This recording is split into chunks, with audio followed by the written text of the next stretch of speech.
All right, guys, you've heard me talk about minimalism more and more on this channel recently, and now I need you to help me make a big decision. Should I move to this minimalist community in Taos, New Mexico, also called Earthship Biotecture? We're going to be looking at what the heck this is today on this channel, which is called Jaron Lukas Live. And this is my channel on YouTube, which has scientific evidence behind it that proves that people who watch it become smarter for doing so. So thank yourself for being here, and let's do this. All right, big decisions to make here today. So here is an article that I found, and it talks about in Taos, a community of voluntary anarchists. They're going a little extreme there. I did some more research here. They're only like off the grid hardcore types, but they're taking off the grid living to the next level. And so this is a community that has been built for about 10 years that they've been working on it. Well, actually a lot more. Which we're going to see later, but it's really been growing momentum over the last 10 years. And yeah, I think there's a big question here, which is, should I move there? And should you join me there too? And we can all start doing these live episodes together in our fully sustainable minimalist community in Taos, New Mexico. Let me know in the comments if you think I should move there and if you'd be willing to move there with me too. So here's the deal. Just a few miles from where New Mexico's Route 64 crosses the Rio Grande, a collection of alien-looking houses, 79 in total, have been built. We're going to see a bunch of pictures here, so you're going to get a real sense for what this community is, and it's honestly really cool. So we're going to be digging into this more.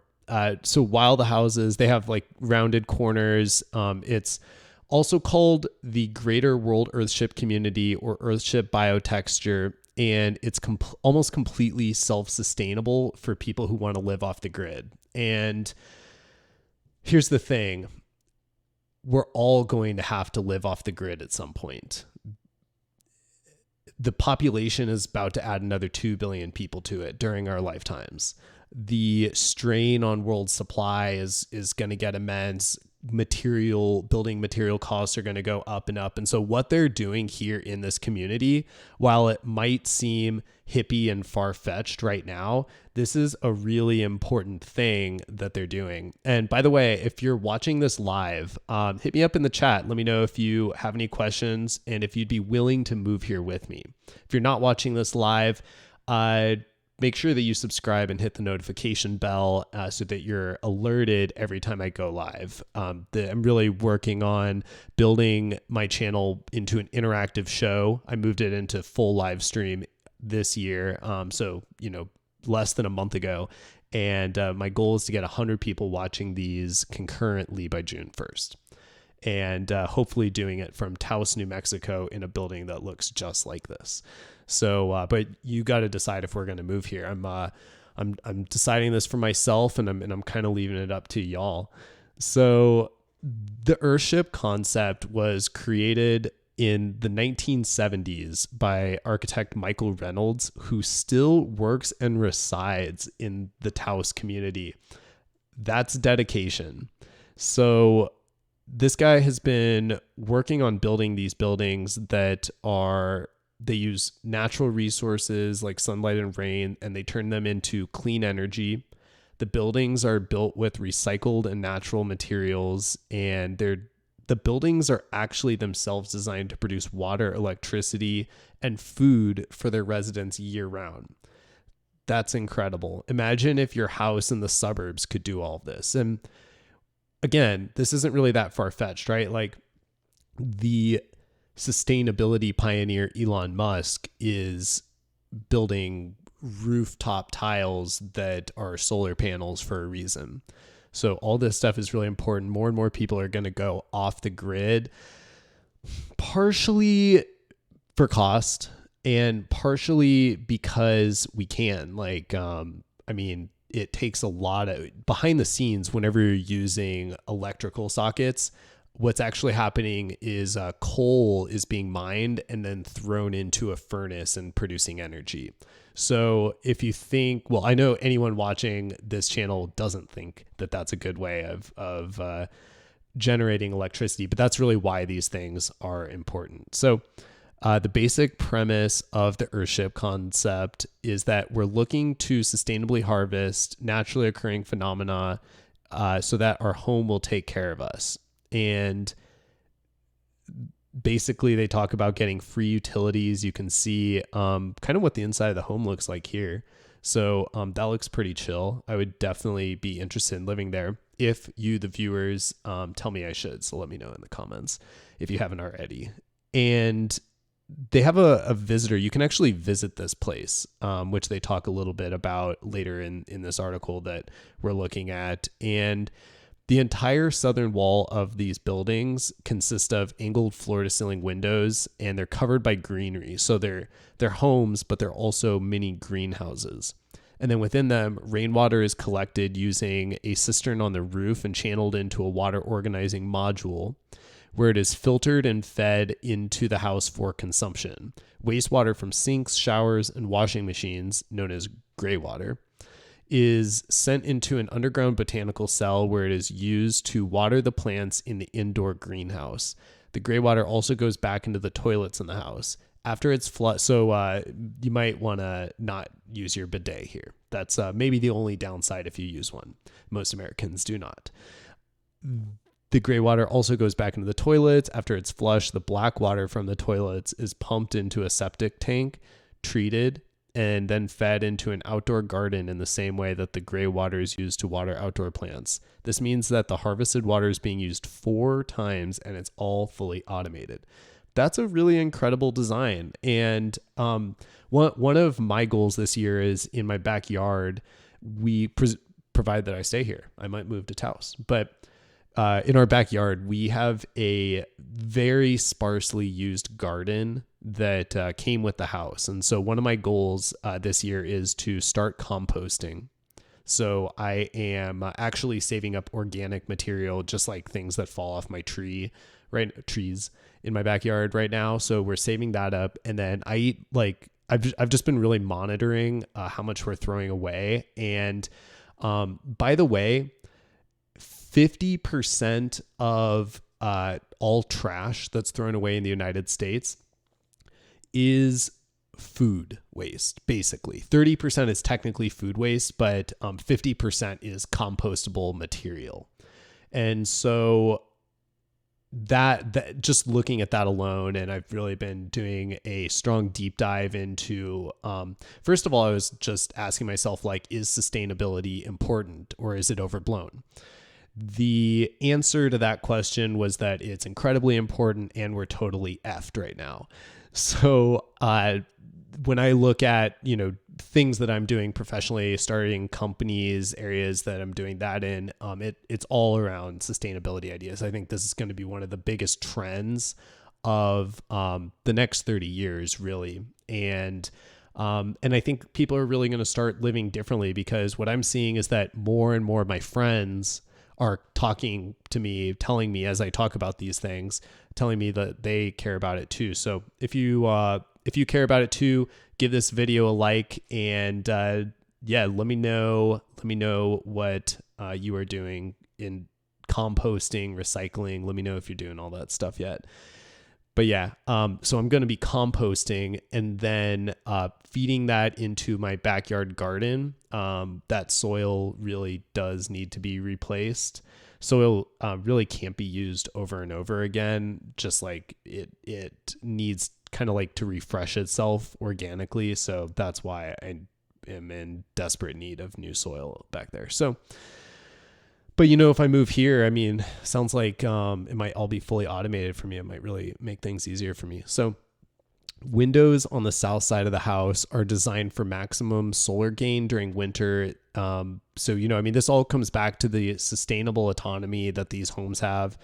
The homes grow fruits and vegetables, but they do say in this article that most residents are not entirely self-sustainable when it comes to food. And I liked this transparency here where they say, Baisley says, humans are humans. We love our variety, and regardless of what somebody says to you, there's no way they want to eat kale chips every day. It's pretty funny. So this is where things start to get really crazy. Meet Eve. And Eve is this structure that they created. It's like kind of like a sanctuary for ecology, and whatever you want to do in there. And the walls are almost entirely made out of empty bottles and cans. So it looks like stained glass, but these are actually, they kind of make a joke in here, depending how inebriated people are, that goes into how many bottles and cans are in here. But I mean, this thing looks really cool, does it not?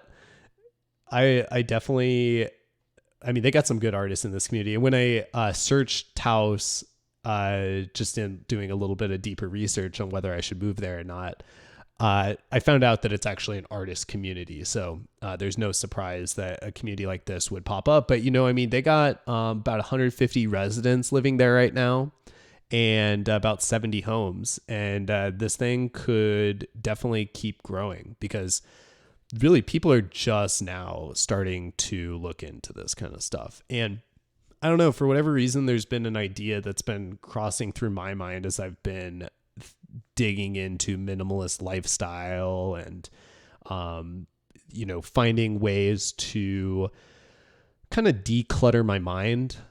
And one of the things that I, kind of came into here is forming communities around these kinds of things. I think that people will actually, I think one business that's going to be created very soon is kind of like compost co-ops. So people are going to want to compost, and they're going to have like units in their kitchen. This is the future I'm telling you about.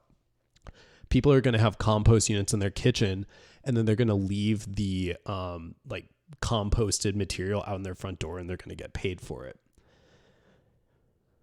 So in 2007, this whole community kind of got its first big spurt. Even though it got started in the 70s, it got first spurt in 2007 when the New Mexican legislature passed the Sustainable Development Testing Site Act, which was written by basically one of the heads of the community. And that allowed them to not have to deal with any building ordinances, zoning laws. This is like maybe one of the few times that the government has done something right. And they did it by just stepping out of the way, which, by the way, if you didn't catch my episode yesterday, I started to talk a little bit about Taoism, which is something I'm doing a deep dive on right now. And Taoism talks about how to live, how simplicity can bring you happiness. It talks about how to lead by trusting the people and letting go. And I think this is a great example of that happening. Like, look at what happened when the government stopped trying to regulate utilities and stopped trying to mandate these things and force monopolistic corporations to exist, and instead just allowed a society to organically be built in a self-sustainable way. And these are the things that, as people do more and more of these experiments, given the massive growth in technology and 3D modeling that we have today, since any of this was done, and certainly since the 70s, I mean, just imagine what we're capable of as more and more people start to put their mind towards this. So if you're doing anything like that, let me know. I'm sure there's someone out on Reddit who is in the middle of this. So, they're doing everything. These are self-sustainable, pretty much Burning Man communities, right? Like, tell me this isn't a Burning Man structure right here. So cool. And that maybe is not the prettiest part of the community, but it's just like, keep off. We're protected. And there's a car, and then this is super cool because I'm a huge Star Wars fan. Loved The Mandalorian recently, and this is the way.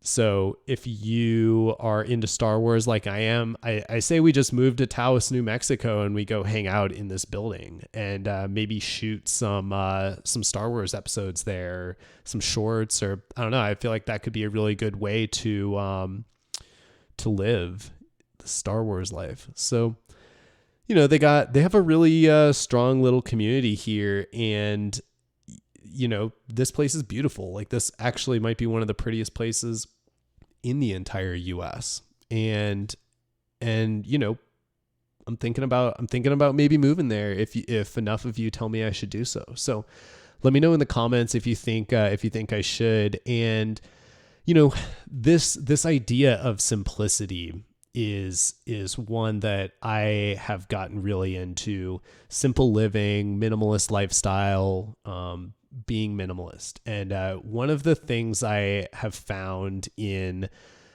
this deep dive that I keep going deeper and deeper into this rabbit hole of Eastern philosophy, and then also just kind of looking inside myself while I meditate.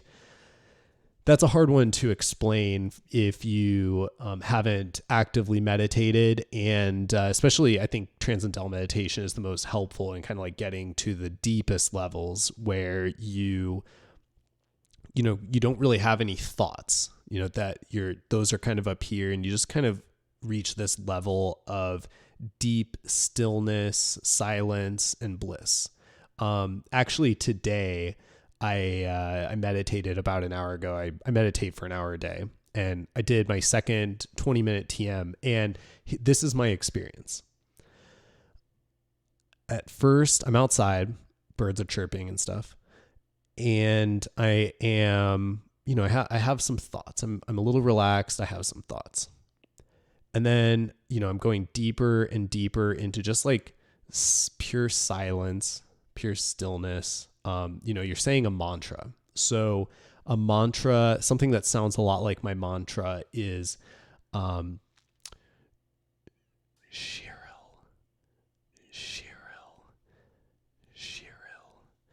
And you're getting that quieter and quieter until it really starts to become a blur into like, it's no longer being said in your head.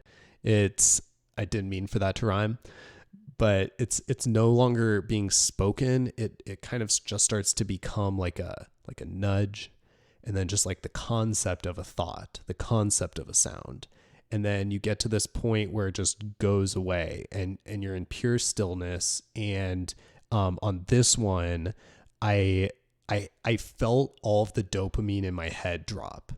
And this has happened to me probably 15 times now over the year and a half that I've meditated. It started a year ago. That was the first one. The next one was about 3 months after that. And then ever since I started doing TM in August, something around there, then might have been July. Ever since then, it's obvious that's another 13 times. So it's happening a lot more regularly. And they have a term for it called bliss consciousness. And that's a reason why they name it that, because it's this common experience that people have when they do TM that most people don't talk about, actually.